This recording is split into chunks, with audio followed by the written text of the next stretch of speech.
Buraya hemen bir dedektör tutayım. Bir şey var mı yok mu anlayalım. Yoksa kırmaya devam edeceğiz. Hoppa, işte yakaladık malzeme arkadaşlar. Tam burası. Göster yeri.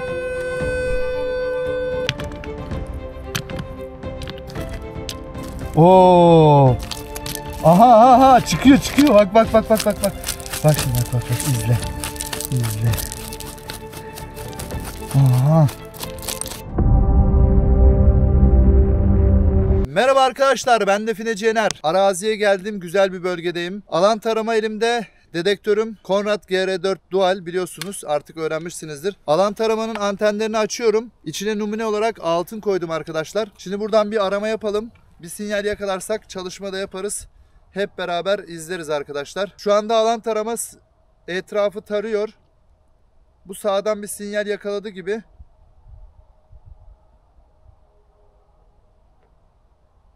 Şu anda devam ediyor. Arkadaşlar bakın, şimdi yakın çekim göstereyim şöyle. Alan tarama bakın. Sanki birisi mıknatısa çekiyormuş gibi.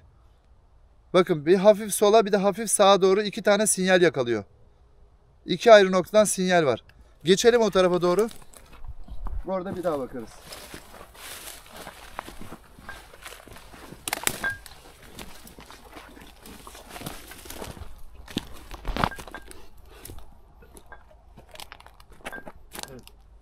Evet.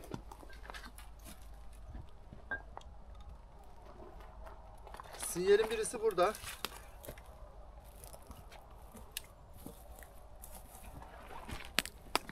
Tam burası. Arkadaşlar bakın. Alan tarama sinyalin birisini bu kayanın altından aldı. Şimdi buraya alan taramayı kaldıralım.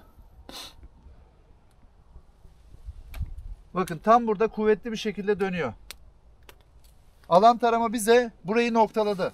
Şimdi hemen Konrad GR4 Dual ile dedektör başlığıyla bakacağım önce.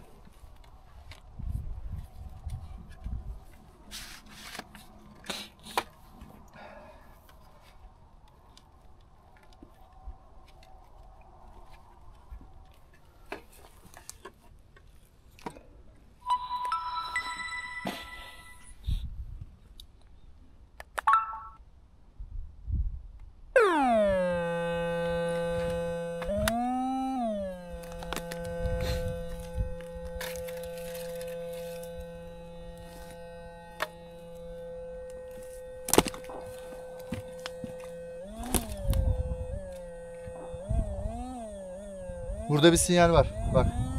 Tam şu noktaya göster. Bakın tam burada bir sinyal var arkadaşlar. Şu kısmı algılıyor. Burada da böyle bir oyma yapmışlar. Kayada kesmeler var. Şurada bir üçgen kesim var. Bak tam şuraya bakar mısın? V işareti şeklinde üçgen bir kesme var burada arkadaşlar. O bir işaret. Bir de gel geri. Şurayı göster. Bakın bir üçgen de burada var arkadaşlar. Üçgen kesme. Bakın tam burasını görüyor musunuz? Burada da kesme var. Buraya içeri doğru gösteriyor. Yani bu kayanın olduğu yeri bir çalışma yapmamız gerekiyor. Cihazımızı kapatalım.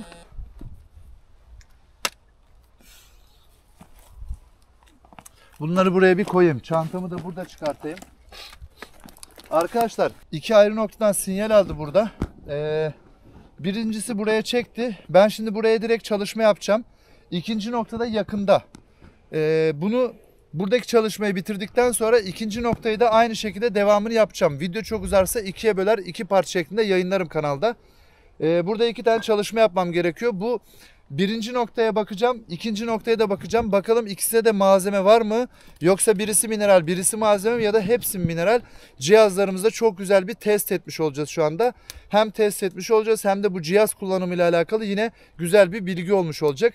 Bu videoyu baştan sona eksiksiz izleyin arkadaşlar. Şimdi alan taramamızı da buraya bırakalım. Çantamı çıkartayım. Evet arkadaşlar, hazırlıklar tamam. Çekiç, çapa, levye, pointer, fırça ne varsa hepsini buraya koydum. Şu anda Define'nin üzerinde oturuyorum arkadaşlar. Çıkartalım mı? Hiç canım istemiyor ya. Çok da yorgunum ama. 1, 2, 3. Survivor başlasın. Ay. Evet. Önce bir çekişle yoklayalım bakalım. Burada kayalar biraz parçalanacak gibi duruyor. Nasıl bir şey? Bravo.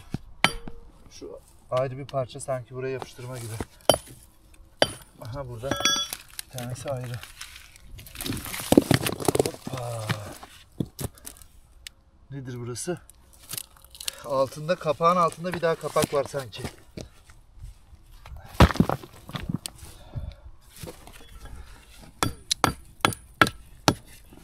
Bu da biraz kolay ayrılacak gibi.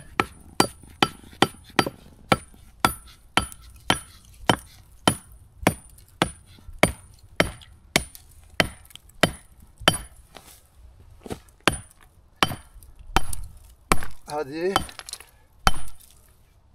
Düş bakalım artık.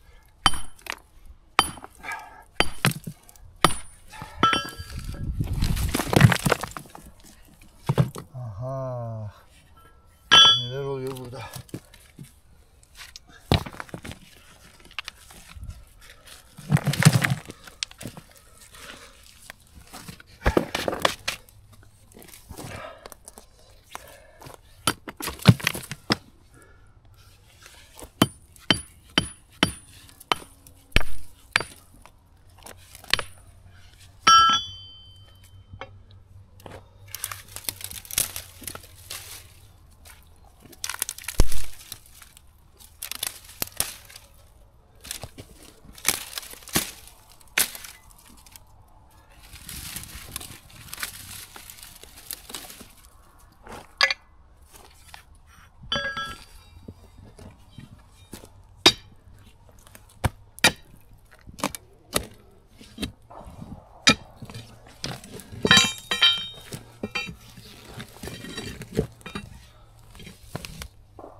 Bak.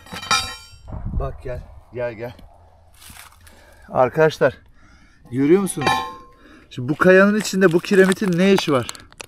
Ha? Ha bu arada hani taş sanmayın, bakın şimdi. Kiremitin ne işi var burada? Demek ki burada bir saklama var arkadaşlar. Evet. Beni heyecan sardı. Kiremitleri şuraya doğru atalım. Alan taramanın birinci çektiği nokta muhtemelen doğru nokta. İkinciyi de çekeceğim arkadaşlar. Bugün gaza geldim hem de çok fena şu anda. Bugün burayı komple açacağız. Hiç merak etmeyin. Ama şimdi kolayı açtık da zoru kaldı, bakalım. Buraları nasıl parçalayacağız?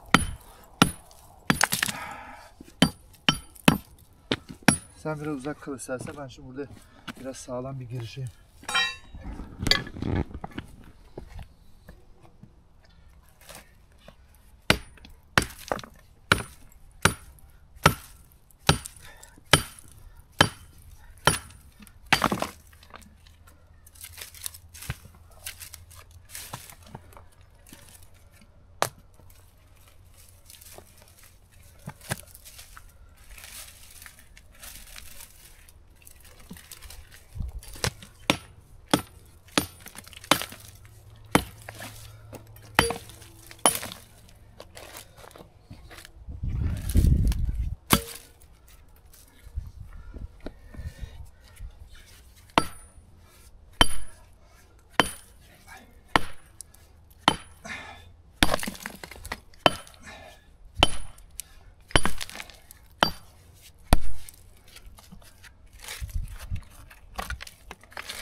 Arkadaşlar kayıtta ses geliyor mu?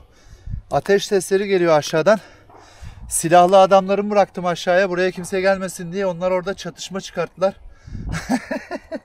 Şaka şaka arkadaşlar. Avcılar geziyor etrafta.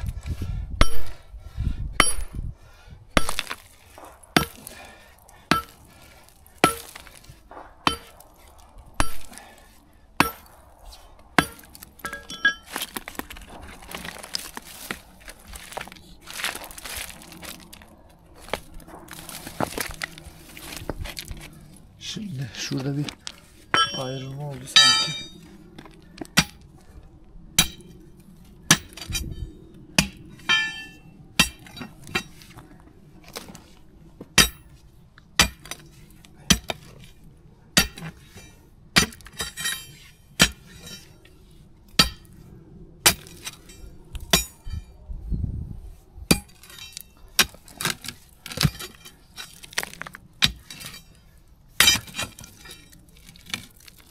Hah. Bak gördün mü, oynuyor mu? Kamerada belli mi? Kapak burada arkadaşlar. Kapağın altında küp mü var, mezar mı var? Sarılar mı çıkacak acaba?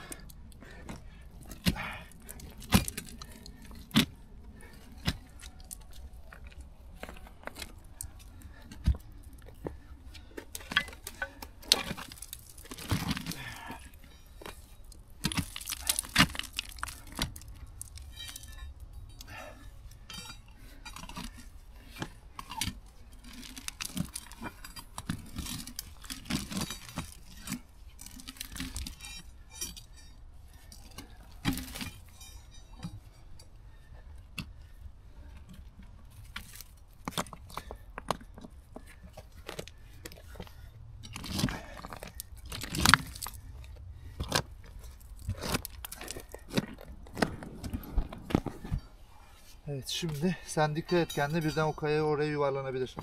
Yerine geç istersen.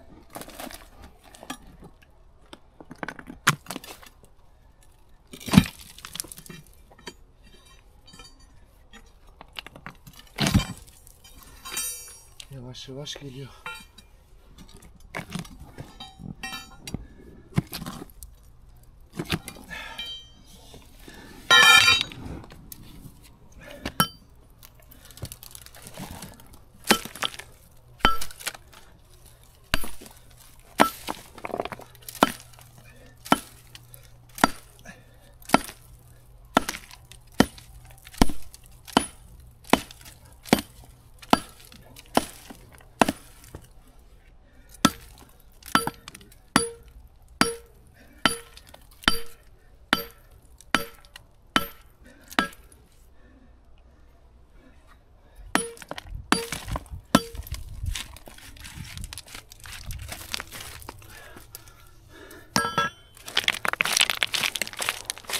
Kiremit bu aradan çıktı. Kiremit de bir nişaneydi sanırım. Şurayı ayırabilirsem çok güzel olacak.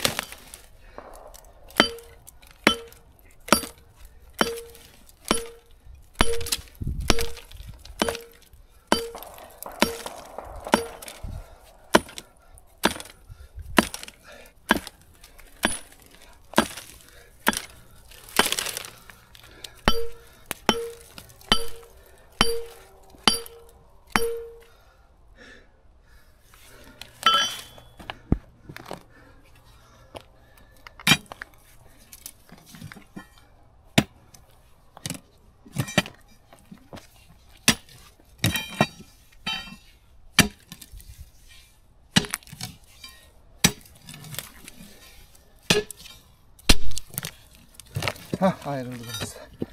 Hadi bakalım. 3 parçaya bölündü.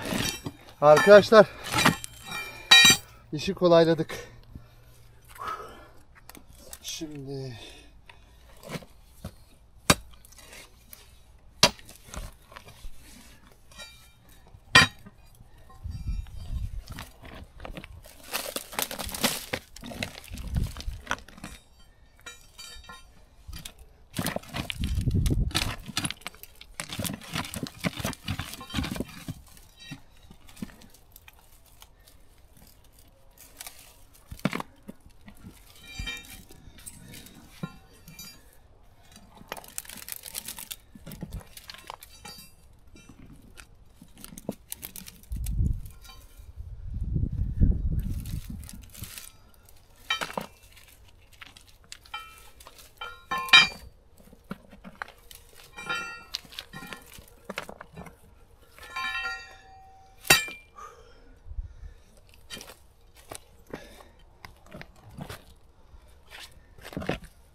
Vay. Koca kayayı kaldırdık. Bak şurada bir oyma var.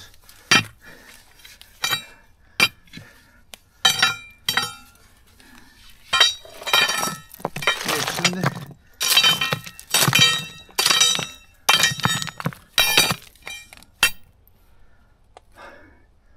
görünürde bir şey var mı? Şu iki parçayı da alayım.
Vay.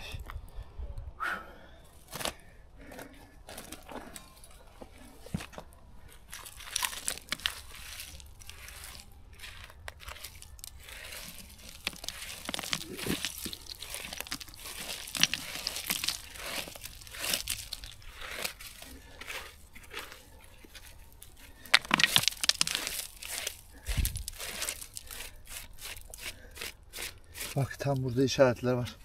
Bu kayaya koymadan önce buraya işaret yapmışlar.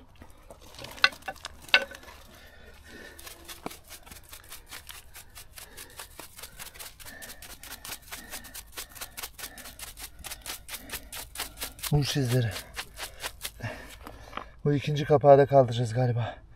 Hadi bakalım. Nasıl bir şey çıkacak şimdi?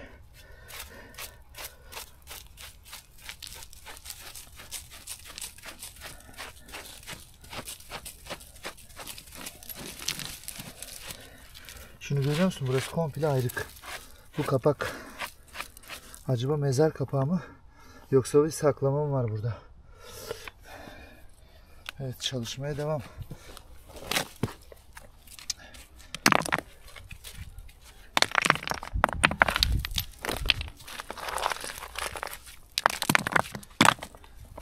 Şimdi az gerekse hemen şunları buradan yok edeyim. Bunlar bana engel olacak.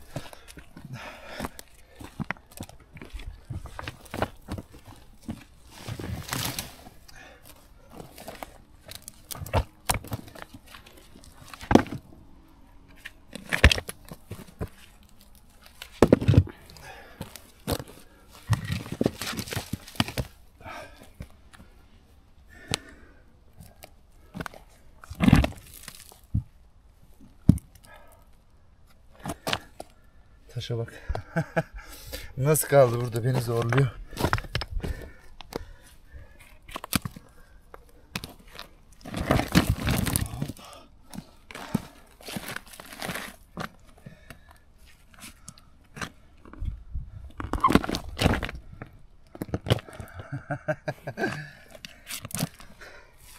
Ha.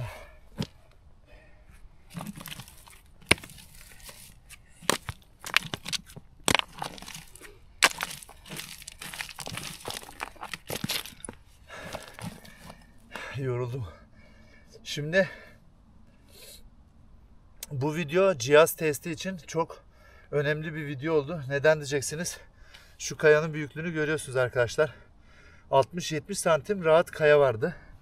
Altında ikinci bir kapak çıktı. Muhtemelen burada büyük bir malzeme var. Dedektör modunda buradan bir sinyal almışsa, yani bu cihaz gerçekten çok iyi. Yani şu ana kadar testlerimin arasında en derin kayadan arkadaşlar, topraktan bahsetmiyorum. Kayada en derin algılamayı yaptı diyeceğiz bu videodan sonra. Bir de kayanın altından biraz önce gördünüz. Kiremitin ne iş var arkadaşlar? Kayanın altında, yani olmayacak yerde. Bakar mısınız? Bunları alalım. Bunlar tarih. Orada kalsın. Şimdi şu kapak gibi olan kayayı kaldırdığımız zaman her şey meydana çıkacak.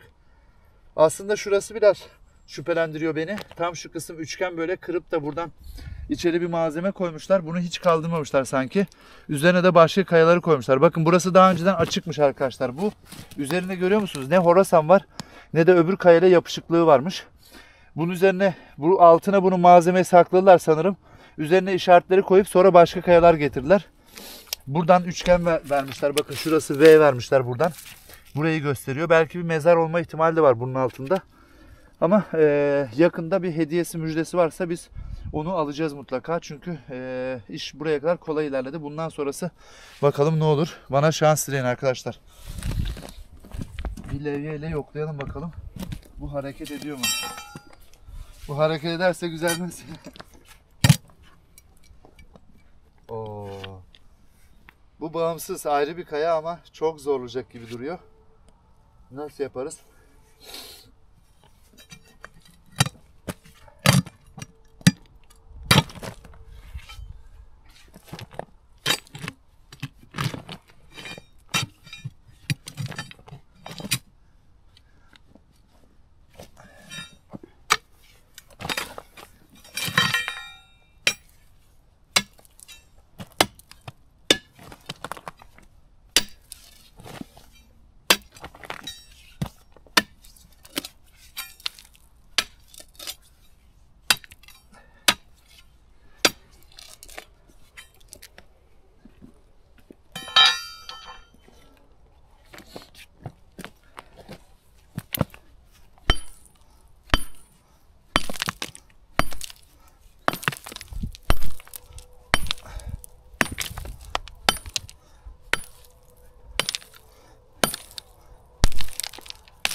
Nasıl boşluk sesi geliyor var ya. Sanki direkt buradan bir tünele gireceğiz gibi bir ses var ama olur mu olur.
Burada içeri bir havalandırma gibi delik var. Şurayı göster. İçeri doğru gidiyor. En az 40 santim şu anda görünüyor. Dümdüz gidiyor.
Taşlar şuraya sanki yapıştırma gibi.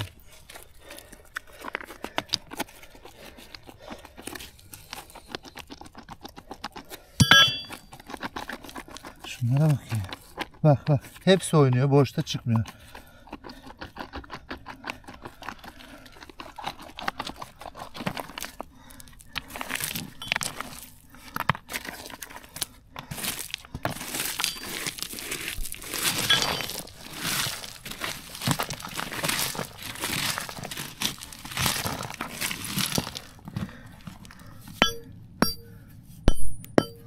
Şuraya biraz çekişelim.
bak ver kamerayı.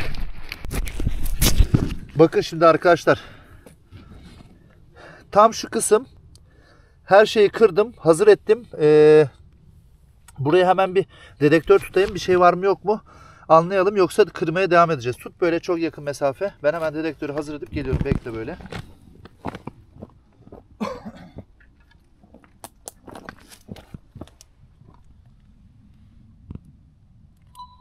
O kısım aynı Horasan gibi duruyor. O tarafa, burada bir şey çıkmazsa o tarafa doğru devam edeceğim zaten. Dedektör modu, kalibrasyon yapılıyor.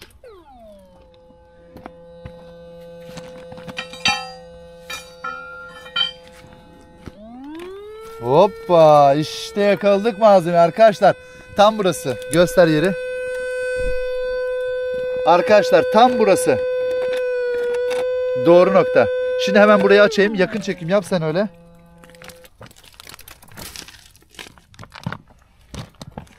Bakalım pointer bir şey alacak mı? Pointer'ı tutalım. Galiba yaklaştık.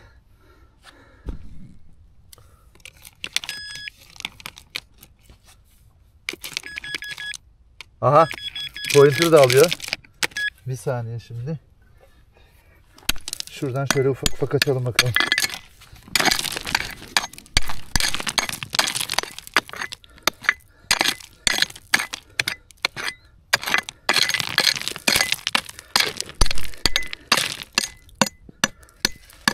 Çok eski videomda bayağı bir linçlemişlerdi beni. Kayanın içinden toprak mı çıkarmış da bilmem neymiş de. Adam da arazide gezmemiş. Bir tane taş almamış eline. Videolarda yorum yapıyor altına. Kayanın içinden toprak çıkarmış da bilmem neymiş de. Bakın arkadaşlar. Kayanın içinden toprak nasıl çıkıyor izleyin arkadaşlar bakın. Çünkü burası daha önce açılıp kapatılmış. O yüzden toprak çıkıyor içinden.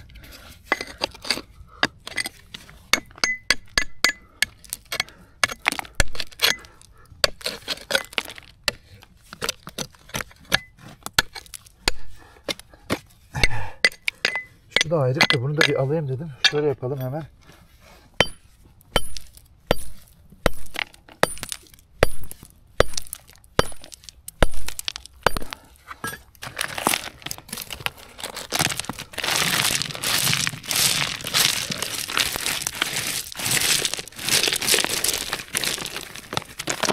Hop. Bak. Göster. Göster. Şuradaki ne? Şu ne şu? Bak. Sarıyı görüyor musun? İşte burada sarı arkadaşlar.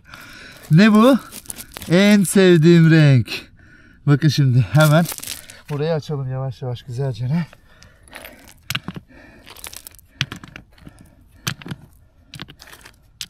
Oo! Aha çıkıyor. Bak. Bak şimdi bak izle. Aha. 2 tane ayrı bir şey var burada. Bir saniye şimdi şunları alalım. Kırılan parça. Demek ki çekişte biraz daha vursak yukarıdan var ya içerideki malzemeye de zarar verecekmişiz.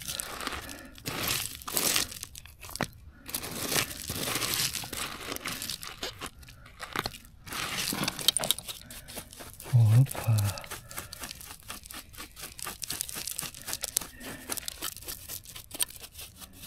Aha.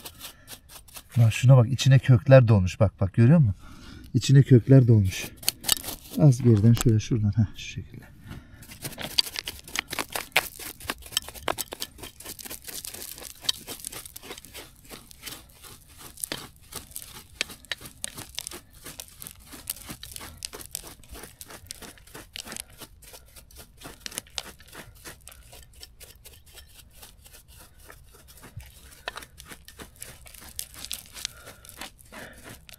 Of, bunlara bak 2 parça. 2 parça malzeme görünüyor şu anda. Bakalım daha aşağıda bir şeyler var mı?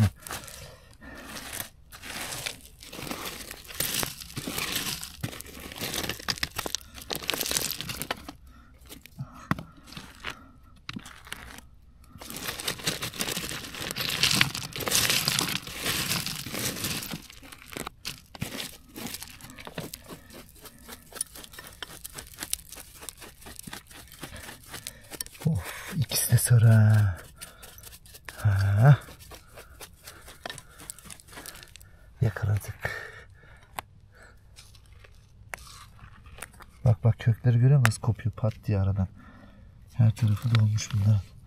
Şu bir tanesini alıyorum şimdi şöyle. Gelsene, sıkışmış. Heh. Hoppa. Of be. Şuna bakar mısın? Arkadaşlar şuna bakın be. Çok güzel. Üf. Bu ne biliyor musunuz arkadaşlar? Bu yağdanlık dediğimiz bir malzeme var. Mezara adam gömülmeden önce ayin yaparken kullandıkları bir şey, bir malzeme. Diğer ismi de neydi onun? Yağdanlığın diğer ismi neydi arkadaşlar? Yoruma yazın. Şu an aklıma gelmedi heyecandan. Sarıyı görünce şuna bakar mısınız? Anka kuşu arkadaşlar. Bu da yağdanlığın bir değişik sistemi. Mum yakıyorlar muhtemelen bunun içinde. Mezara gelirken bakın şimdi diğerine göz çıkarayım. Ondan sonra ikisini de tarif edeceğim size. Köke bak. Nereden geçiyor? Şunu da açalım. Oha. Çok iyi. Ver bir dakika. Bu da sevdiğim seslerden bir tanesi.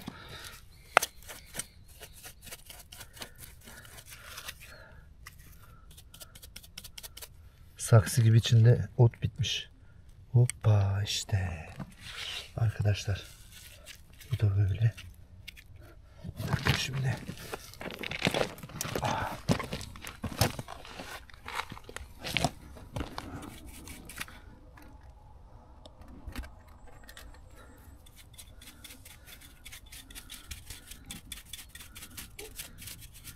Uf, şu güzelliğe bakar mısınız arkadaşlar? Nasıl parlıyor ama, he? Şuna bak. Oy. Sarının güzelliğine bakın ya. İnsanı nasıl mutlu ediyor. İçi de dolmuş bunun.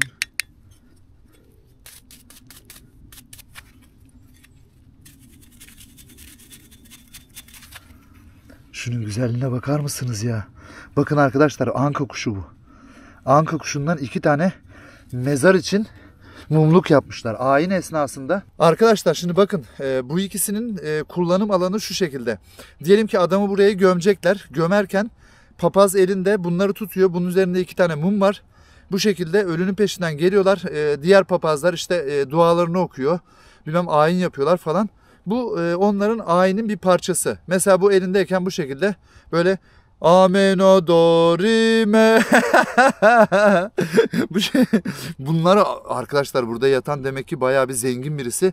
Mumlukları direkt sarıdan yapmışlar yani, şuna bakar mısınız arkadaşlar ya? İkisinin ağırlığı yani bilmiyorum ama en az 1 kilodan fazla, böyle 1,5 kilo çok rahat var gibime geldi. Çok ağırlar. Şu an elim ağrı tutarken bileğimi ağrı yaptı valla. Neyse arkadaşlar bakın 2 tane çok güzel sarı. Şamdanlık da diyebiliriz, mumluk da diyebiliriz, yağdanlık da diyebiliriz. Lan o son ismi aklıma gelmedi. Neydi arkadaşlar? Bilen varsa yazsın. Neydi onun ismi ya? Dilimin ucunda. Dur şimdi söyleyeceğim. TikTok'taki eleman vardı ya. Şimdi söyleyeceğim. Neydi onun adı ya? Lavuk değişik model zaten. Neyse arkadaşlar bakın. Çok güzel sarıda yalnız nasıl parlıyor. Şuna bakar mısınız be? İşte arkadaşlar som altın. Bakın som altın işte bu renk olur arkadaşlar böyle. Uf, şunların güzelliğine bak. Bunlar dişi erkek 2 tane kuş. Birbirlerini çok seviyorlar, o yüzden ayırmamışlar bunları. Evet arkadaşlar, güzel malzeme. Şöyle bir tanesini birazcık daha yakın çekim yapayım size. Şunun rengine bakar mısınız? Şunun güzelliğine bakar mısınız ya? Çok iyi be. Ameno dorime. Yakaladık malzemeyi. Şöyle koyalım. Evet şimdi ben kamerayı alayım. Bakın arkadaşlar. Malzememiz burada. Güzel bir malzeme yakaladık. Çıktığı yerde burası. Şurayı videonun başında gördünüz arkadaşlar. Üzerinde koskoca kaya vardı. Şuraya doğru sarkıyordu. Burası kapalıydı. Şu kısmı kırdım. Burada kayaya yapıştırmışlar. Horasan zaten burası belli. Bakın şu kısımda daha Horasan'ın kalıntıları burada belli oluyor. Şurası da sanki bir kasa gibi ama hemen şimdi dedektörü buraya tutacağım. Bakın malzemenin çıktığı yer tam burası. Şu ne? Burada da bir şey var. Pointer tutalım hemen.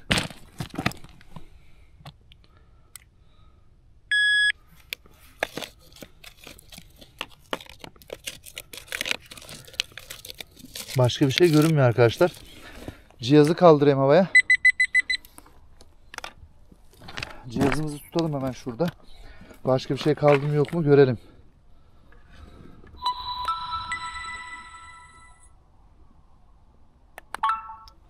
Şu an kalibrasyon yapılıyor. Evet.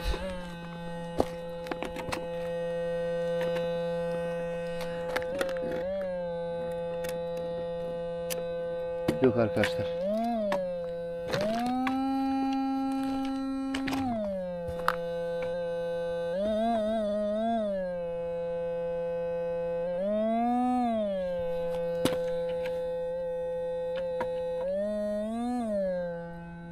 Çekici alıyor buradan.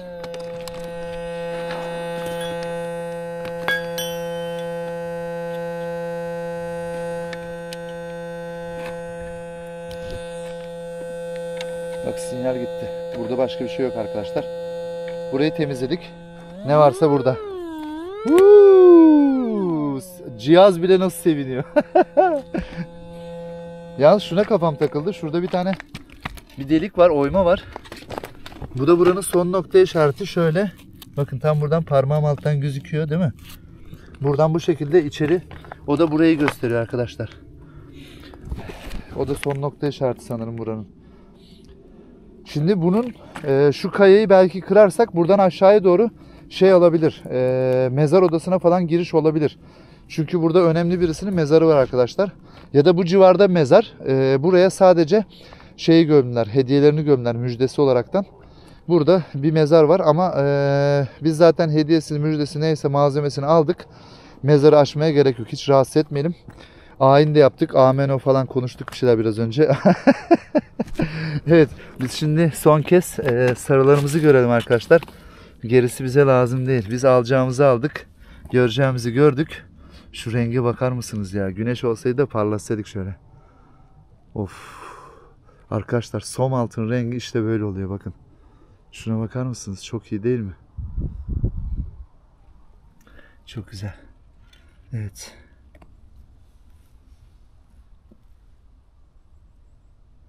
Evet şimdi ne yapıyoruz biliyor musunuz arkadaşlar? Hemen şöyle yapalım hatta. Hiç beklemeden, videoyu da stoplamadan. Bakın şimdi. Alan taramanın antenlerini açıyorum. Burada ikinci bir nokta var demiştim değil mi?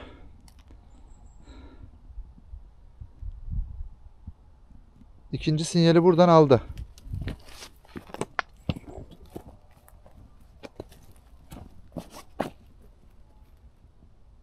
Tam burada geri veriyor. Bir saniye hemen antenleri kapatalım. Bakın arkadaşlar alan tarama tam şu noktaya çekiyor. Burada hareketlendi. Kesmeyi gördünüz mü?